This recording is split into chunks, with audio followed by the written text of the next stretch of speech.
তিতাস প্রতিদিন সত্যের সন্ধানে আমাদের পথ চলা। সোনাকান্দা বাঘাবাড়ি বন্ধুমহলের আয়োজনে ফুটবল প্রিমিয়ার লিগ সিজন 2 এর ফাইনালে আর্জেন্টিনার শিরোপা জয়। সোনাকান্দা বাঘাবাড়ি বন্ধুমহলের আয়োজনে অনুষ্ঠিত হল বহুল প্রতীক্ষিত ফুটবল প্রিমিয়ার লিগ সিজন 2 এর ফাইনাল ম্যাচ।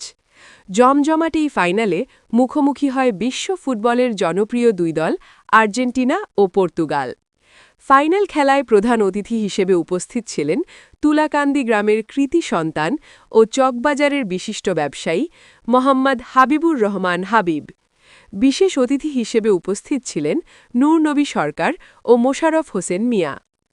এছাড়াও অনুষ্ঠানে উপস্থিত ছিলেন ওহাব বাঘা, আক্তার হোসেন মোল্লা, শফিক মোল্লা, আক্তার হোসেন বাঘা, জাকির হোসেন বাঘা, জালার মোল্লা, শাহ আলম বাঘা, ফজলুল হক ভুইয়া, আবু তাহের মুন্সিসহ এলাকার বহু যুবক ও মুরব্বীগণ।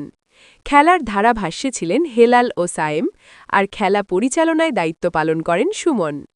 দর্শকদের করতালি ও উচ্ছ্বাসের মাঝে অনুষ্ঠিত ফাইনাল ম্যাচে দারুণ নৈপুণ্য প্রদর্শন করে 4-1 গোলে পর্তুগালকে পরাজিত করে আর্জেন্টিনা।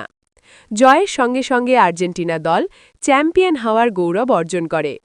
খেলা শেষে অতিথিরা আয়োজকদের এমন সুন্দর ও সুশৃঙ্খল আয়োজনের প্রশংসা করেন এবং ভবিষ্যতেও এ ধরনের ক্রীড়া আয়োজন অব্যাহত থাকবে বলে আশাবাদ ব্যক্ত করেন।